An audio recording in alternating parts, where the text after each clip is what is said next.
If Notion feels like a chaotic mess of pages and templates and functions, don't worry, you're not alone. Most people actually miss the one feature that makes Notion so magical. And in this video, I'm gonna show you what it is, and when we're done, you're gonna picture Notion in a whole new way. First off, let's talk about why Notion can feel so overwhelming to begin with.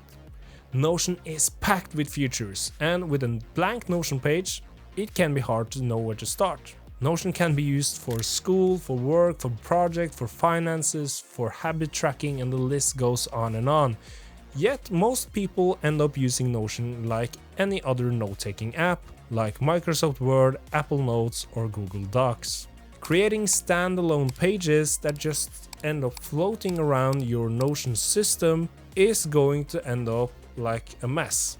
But how do we go from feeling confused and lost inside of Notion into feeling more like we know where every note lives, even 5 years down the road?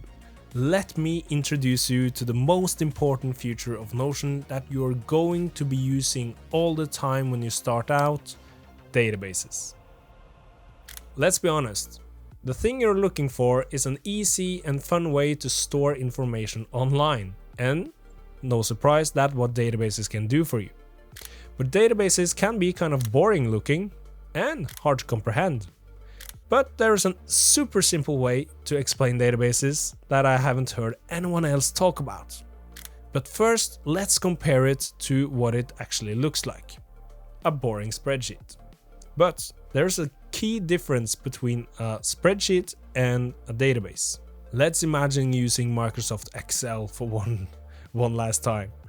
You have added all your information inside of the spreadsheet, but then you hover your mouse over one of the titles. You click the button and a whole new page pops up. It's blank. You can add text, images, files, or even a new spreadsheet. Databases create this kind of inception effect where you can build stuff inside of a single page. You can essentially create a web of content combining the powers of Microsoft Word and Microsoft Excel. This combination is so magical and powerful when you get into it. But there's an even easier way to explain what a Notion database is. Picture a lot of messy notes floating around your room right now. Now collect them inside of this notebook. This is not an ordinary notebook, however. This is a notebook with superpowers.